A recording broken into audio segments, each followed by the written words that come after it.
All right, welcome back. So welcome to video 3 here for week 2. Now, I wanted to show you some examples on this.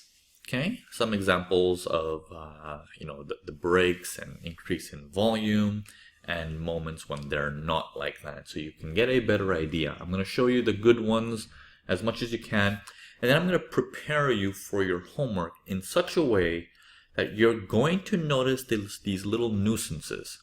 Okay, these little certain conditions where it's going to bug you inside. Wait a minute, I have a question. Wait a minute, I have a question. Wait a minute, what about this? And all of this is going to be answered in the following week because I want you to go through that. It's important to go through that because you're going to learn faster. Instead of slower and bombarding below this video with comments and like, hey man, I just noticed this thing. Hey man, I just noticed this thing. I'm telling you, I want you to notice these things. I want you to scratch your head and be like, huh? Wait a minute, what about this situation? What about this situation? It's all going to be answered in a very logical manner that it's going to solve it for you. So going forward, your questions are going to be like, oh wait, oh yeah, of course, I don't know why I didn't think of it like that. It's very logical. Okay, so don't worry. Even if you have questions, you're happy to ask below these videos. And again, if you have aha moments, definitely let me know below the videos. I'm very, very interested to see those, how you're watching all these things along the way. Okay, so for this video, I wanted to do examples of the breaks to tell you, is the trend still sustainable? Okay, so for those of you who are doing trend pullback modes, okay, we have a buildup of a range, or if you want to call a channel here, okay, which then breaks. It's like this uptrend became uptrendier, I don't even know if that's a word, but it became a little bit more aggressive, right? The uptrend just took an incline much harder. And that incline came with an increase in volume, okay? Which tells you the uptrend is going to sustain. The uptrend is going to sustain. Next area, same thing. Boom, incline, increase in volume compared to the entire range volume, which is around that high approximately. Okay, so we have an increase in volume there. Then again, we have the next range, have a drop below, nothing. Let me put my mouse on that one. Nothing on the next candle, and then as the buyers come back in, we have an increase in volume. So it's almost like, the stuff you learned about probes on the MPA? This tells you the probe is real. Aha moments yet? This will tell you your probe is now valid. There is real reason why it was a probe. Because what is a probe? Is from a range, sellers try, and as they try, the buyers eat it up quickly because they're like, oh yeah, discount, and they eat it up quickly. But are you sure they ate it up? This tells you, yes, they ate it up. They're here. Okay? So again, it starts to go up now. But before we even continue, notice this thing. In terms of rubber band man, don't you see this movement slowing down? So we would never expect it to go up again, right? But here we have the clues and information saying the trend is sustaining. Go for it. The trend is sustaining, go for it. So you're basically almost like looking into the secret back room and saying, hey, what's the scene? Are we still going or not? And the big boy's like, yeah, we're still going. You coming? Basically, this is like the VIP room access by looking at all the stuff down here, and they're telling you what they're trying to do. All you have to do is interpret it really, really well and calmly. There is no misinterpretation for this. It's very straightforward. Okay?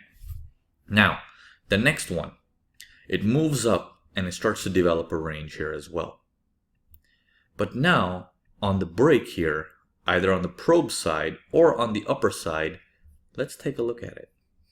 Here's the range, and here is the first break, nothing. Very low volume on that break.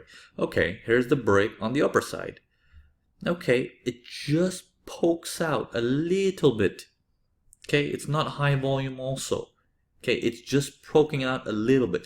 This is telling you it's becoming more and more difficult for them to sustain this trend or they're no longer interested. They're no longer interested, which means if you're now looking to do a trend pullback for a buy, be careful. It might take longer for the pullback to develop before the buy happens. Okay? Or it might turn into a counter trend. We're going to go into all of that stuff later. Right now, I want you to just understand these things, that these signs, okay, these signs here with an increase of volume during the pop is an initial indication of whatever technical analysis you do to grab the trade, whether you're a trend pullback reader, you use some kind of system or support and resistance techniques or Fibonacci techniques, it's telling you the odds are now in your favor, however you like to read the market. If you do it MPA style, pullback, pullback, pullback, V formation, test, buy, there's a higher chance this trade is going to work. In fact, there is a very high chance the trade is going to work and sustain. Okay, versus up in this area when you're looking at this as the last buy. Now this buy is going to give you this last shot, but it doesn't tell you it's going to sustain afterwards. Okay, why is this last trade going to work?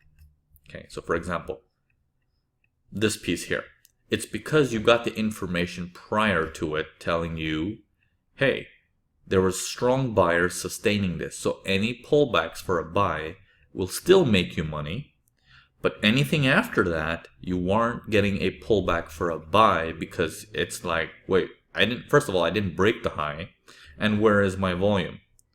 It's missing. Okay?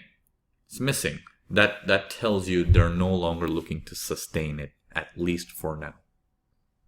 Okay? And that's when you can be like, okay, this pair, I'm done. Your job is done. You now go find another pair.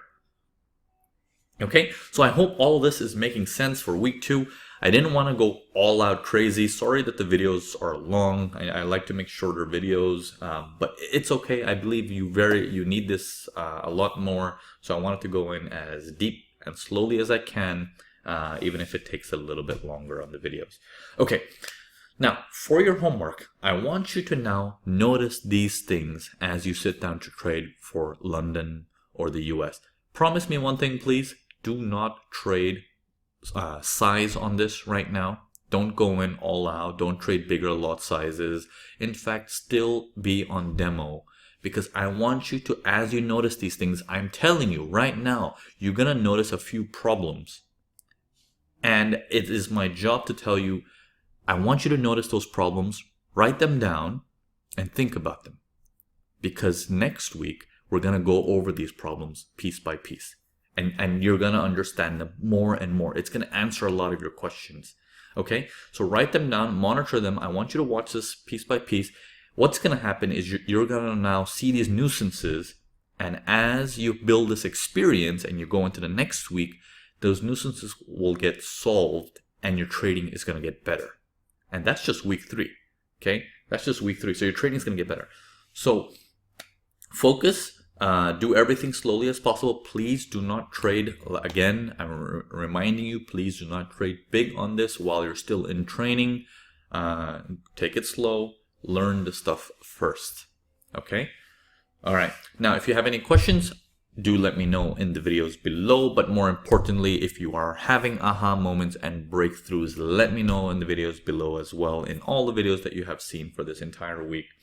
And I look forward to seeing your progress as you build up to week 3. Cheers, guys.